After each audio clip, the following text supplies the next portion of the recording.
لطیف صدیقی کراچی میں پیدا ہوئے، جہاز رانی کے اسکول میں تعلیم حاصل کی، نیول انجینئر بنے۔ استاد کے ساتھ ان کا پھڈا ہو گیا اور استاد نے انہیں سرٹیفکیٹ دینے سے انکار کر دیا۔ یہ مایوس ہو کر سنگاپور آ گئے، شپنگ کمپنی میں نوکری کر لی۔ کمپنی میں بھارتی اور برطانوی ان کے سینئر تھے۔ یہ دونوں ان کی صلاحیتوں کے اس قدر معترف ہو گئے کہ یہ ان کے سفارشی بن گئے۔ ان کا کیس پارلیمنٹ میں گیا، سنگاپور کا قانون تبدیل ہوا اور انہیں سنگاپور میں نوکری بھی ملی اور شہریت بھی۔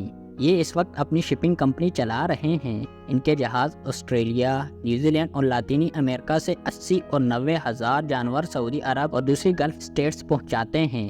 ان کا شمار سنگاپور کے خوشحال پاکستانیوں میں ہوتا ہے۔ کراچی میں بھی آفس ہے اور سنگاپور میں بھی۔ عمران خان کے دور میں انہوں نے حکومت پاکستان کو پرپوزل دی تھی، آپ اگر مجھے موقع دیں تو ہم پاکستان کی مرچنٹ نیوی کو خود مختار بھی کر سکتے ہیں اور ان کا سائز بھی بین الاقوامی بنا سکتے ہیں۔ مگر یہ پرپوزل زلفی بخاری اور علی زیدی کے درمیان فٹ بال بن کر ختم ہو گئی۔ میں پچھلے ہفتے 2 دن کے لیے سنگاپور گیا تو مجھے لطیف بھائی کے ساتھ واک کا اتفاق ہوا۔ یہ رات کے وقت ہوٹل آ جاتے تھے اور میں ان کے ساتھ آرچڈ روڈ پر واک کرتا تھا۔ یہ اس وقت مختلف ملکوں اور بحری سفروں کی کہانی سناتے تھے۔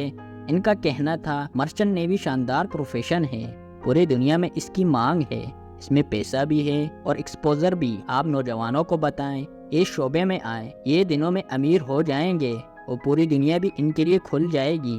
کراچی میں اس کی ٹریننگ کا انسٹیٹیوٹ موجود ہے اور اس میں داخلے کے لیے زیادہ کوالیفیکیشن اور اہلیت کی بھی ضرورت نہیں ہوتی۔ یہ لوگ دوران تعلیم نوکری بھی کر سکتے ہیں۔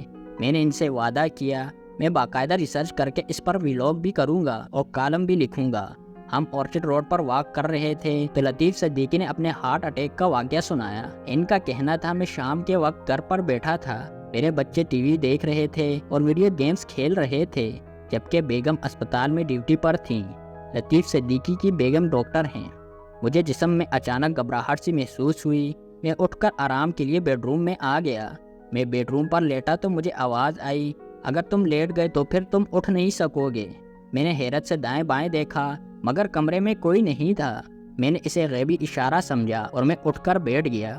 مجھے جسم کے کسی حصے میں درد یا تکلیف محسوس نہیں ہو رہی تھی، بس ذرا سی بے چینی تھی، لیکن میرا وجدان کہہ رہا تھا میں موت کی دہلیز پر بیٹھا ہوا ہوں اور مجھے اپنے آپ کو بچانے کے لیے کچھ کرنا چاہیے۔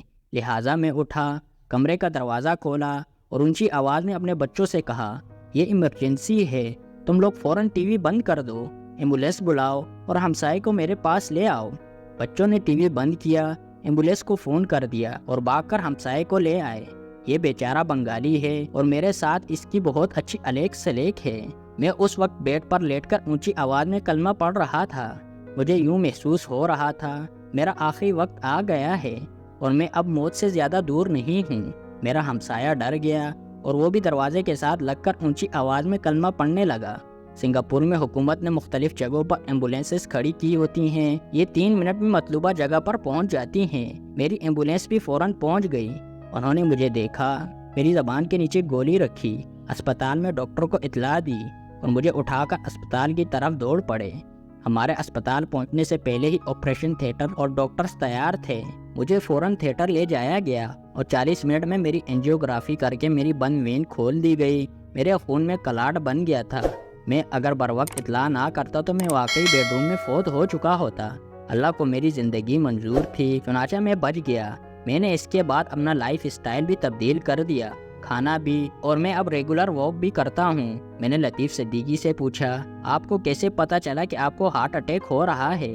ان کا کہنا تھا یہ عجیب بات ہے، میں نے ہارٹ اٹیک کے بارے میں کوئی لٹریچر پڑھا تھا اور نہ میرے جسم میں کسی قسم کے اثرات تھے، بس مجھے ایک آواز آئی تھی، میں اٹھ کر بیٹھ گیا تھا۔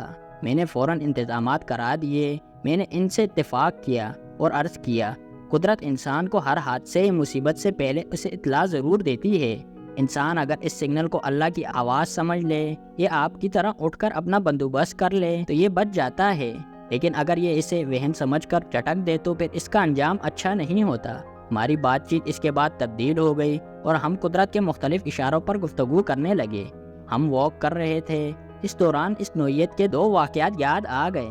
میرے پاس چند ماہ قبل ایک صاحب آئے تھے، انہوں نے بتایا میں چند سال پہلے اپنے دوستوں کے ساتھ گاڑی پر جا رہا تھا، مجھے راستے میں کسی نے کان میں کہا تم اس گاڑی سے فوراً اتر جاؤ، اس کا ایکسیڈنٹ ہونے والا ہے۔ میں نے حیرت سے دائیں بائیں دیکھا، میرے دوست اونگ رہے تھے، ان میں سے کسی نے یہ فکرہ نہیں بولا تھا۔ میں نے اسے اپنا وہم سمجھا، لیکن پھر نہ جانے کیوں میں نے ڈرائیونگ کرنے والے دوست سے کہا تم مجھے فوراً نیچے اتار دو۔ اس نے حیرت سے پوچھا کیا ہوا، خیریت ہے؟ میں نے اس سے کہا میری طبیعت خراب ہو رہی ہے، میں کیک کر دوں گا اور اس سے تمہاری گاڑی گندی ہو جائے گی۔ میرے دوست نے نئی گاڑی خریدی تھی، چنانچہ اس نے فوراً بریک لگا دی۔ میں گاڑی سے اترا اور سڑک کے کنارے چائے خانے میں بیٹھ گیا۔ دوست کو جلدی تھی، اس نے مجھ سے کہا تم یہاں آرام کرو، ہم آدھے گھنٹے میں واپس آ جاتے ہیں۔ میں نے ہاں میں سر ہلا دیا اور چائے خانے کی چارپائی پر لیٹ گیا۔ میرے دوست گئے اور پھر کبھی واپس نہیں آئے۔ اگلے موڑ پر ان کا ٹرک کے ساتھ ایکسیڈنٹ ہو گیا۔ میں آج تک حیران ہوں میرے کانوں میں وہ آواز کہاں سے آئی تھی، اور میں اگر اس پر توجہ نہ دیتا تو پھر میرا کیا بنتا۔ دوسرا واقعہ میرے بزرگ دوست سیف الدین اسام کا تھا۔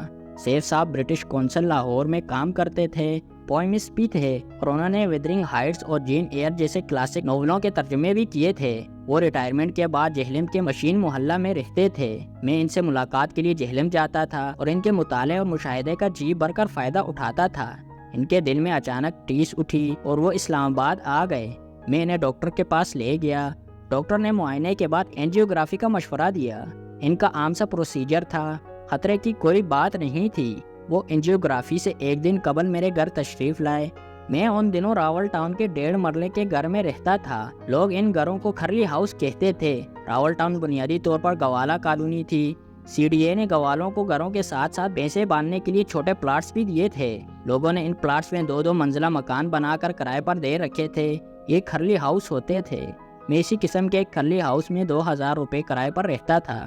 حسام صاحب تشریف لائے، مجھ سے چائے کی فرمائش کی اور اس کے بعد مجھ سے کہنے لگے جاوید بیٹا میں تم سے آخری بار ملنے آیا ہوں، میں کل نہیں بچوں گا۔ میں نے کہکا لگا کر جواب دیا سر دنیا میں روزانہ 30 لاکھ اینجیوگرافی ہوتی ہیں، یہ آپریشن نہیں ہے، معمولی سا پروسیجر ہے، آپ اسے اتنا سیریس کیوں لے رہے ہیں؟ وہ مسکرائے اور میری طرف دیکھ کر بولے میرا بھی یہی خیال تھا، مگر میں آج صبح لیٹا ہوا تھا تو میرے کان میں آواز آئی سیف کیا تم اپنی زندگی کا آخری دن بھی لیٹ کر گزار دو گے؟ یہ میرے لیے اشارہ تھا، لہٰذا میں تمہارے پاس آ گیا اور میں یہاں سے اب اپنے بیٹے کے گھر جاؤں گا، بیٹے اور بہو سے ملوں گا اور پھر اپنی کتاب کا آخری چیپٹر لکھوں گا۔ میں نے انہیں تسلی دینے کی کوشش کی، مگر وہ میری باتوں کو اگنور کر کے مجھے زندگی کے مختلف لیسن دیتے رہے۔ ان کا کہنا تھا زندگی صرف وہ ہے جو ہم گزار رہے ہیں، نہ پیچھے کچھ ہے اور نہ آگے، چنانچہ زندگی کے ہر دن کو آخری دن سمجھ کر گزارو تاکہ کوئی تعصف کوئی حسرت نہ رہ جائے۔ اور اس کے بعد اٹھے سیٹلائٹ ٹاؤن میں اپنے بیٹے کے گھر گئے۔